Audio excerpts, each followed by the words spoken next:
Path of Radiance was the first Fire Emblem game I saw or played in any capacity.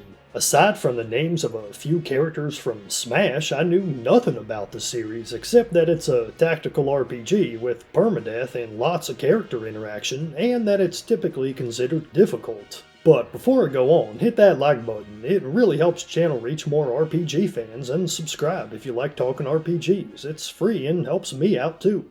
Alright, while I enjoy TRPGs in theory, I haven't played many of them. The closest thing to Fire Emblem I'd played at the time was Advance Wars way back on the GBA. I tried getting into that game as a kid, but it quickly became too hard for me and I lost interest. Maybe that's why I avoided Fire Emblem for so long. Now, I'm regretting that decision more than any other gaming-related choice I've made, since the Fire Emblem back catalog is quite expansive, with almost no exception, and I want to play as many of them as I can. I loved FE9, and after playing it, I finally understand the core appeal of tactical JRPGs in general. When playing Advance Wars, I remember feeling like there was too much dialogue or other stuff between missions, and I just wanted to get back to the combat. Also, it had long tutorials and was just super complicated. While some of that sentiment toward the genre will always exist for me, I got into the characters and story way more in Path of Radiance, which is good, since it's got even more non-combat content. The classic fantasy setup connects with me more than the sci-fi weaponry of the Wars or, say, XCOM games, and I thoroughly enjoyed getting familiar with and eventually mastering what I've since learned are series staple mechanics, such as the weapon triangle, canto, item use, flyers, dancers, and so on. Permadeath, meaning characters who die in combat stay dead for good, is often described as a pain point of the series by some, which I get. I reloaded a lot in my playthrough to not lose anyone, and it was occasionally frustrating. Overall though, I didn't mind that much, and it gave me incentive to improve my play, which I did. I wasn't recording my playthroughs back then, so this isn't my footage, but it'd be fun to do a second playthrough with the knowledge I have now. Maybe that'll be a stream game one day.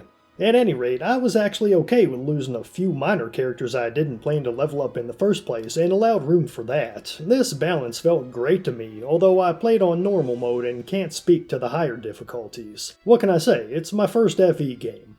The experience system, on the other hand, takes more adjusting to, what with bonus XP and earning a random amount of stat boosts with each level. I'm the kind of player who likes to have a plan for where my party's heading, and with so many characters to choose from, I shamelessly used online resources for character recommendations. These games are known for being tough, and while I now know that Path of Radiance is considered one of the easiest games in the series, I wanted all the knowledge I could get before heading into it. I'm glad I went this route, since a lot of mechanics came brand new to me as someone unfamiliar with Fire Emblem, such as unit promotion rules and recruiting new characters in combat. I missed Marcia due to not knowing this at first, but hey, Jill and Har ended up being fantastic in the flyer role, so that was okay. My god, flyers are good in this game, and as I understand, in most FE games. I put my bonus experience into the most worthwhile characters. Ike, Boyd, Oscar, and Jill were mainstays for me, and with a little save scumming every once in a while to get 4 to 5 stat boosts on the level up, I sailed through most of the game. That's my preferred way to play, and the loop of slowly getting stronger, being able to double more often with more units, forging crazy powerful weapons, and executing strategy perfectly is highly addictive, in a good way. The story is rather standard fantasy JRPG fare, but kept me mildly interested throughout, which is enough. The appeal lies more in the characters, both for me and seemingly most series fans, and Path of Radiance knocks this out of the park. Sure, it's just another anime-style game, but well-done anime-style characters appeal to me. There's nothing insanely original here, but I looked forward to each set of between-chapter scenes. I'll take that over wanting to skip them, yet watching out of obligation, like I so often do for RPGs. And aside from that, you also bond with the characters you like most by using them in battle. If I lost one of my mains like Jill, I'd be heartbroken. Mission design feels perfect. For the bulk of the game, characters don't last too long, which is one of my few complaints with Valkyria Chronicles, the only other tactical JRPG I've spent a ton of time with. New mechanics are carefully introduced at a steady drip, and maps are decently varied in appearance and layout. By the end, they get rather complex and involve careful cross-unit planning, but this feels appropriate for such a late stage of the game.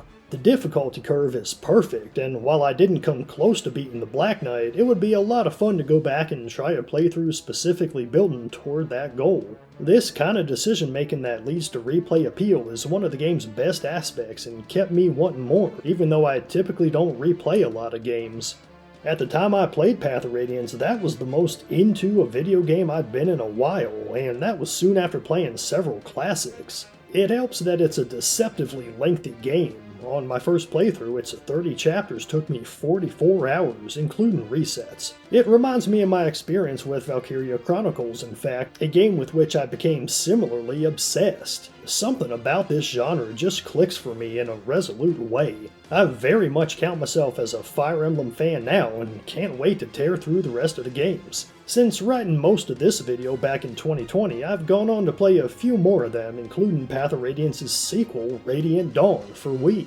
I've got plenty to say about that entry, but it'll have to wait for a future video. In the meantime, leave a like for that algorithm, subscribe for more videos on Fire Emblem and other JRPGs, and share your thoughts on Path of Radiance in the comments. Thanks for watching, and have a blessed day.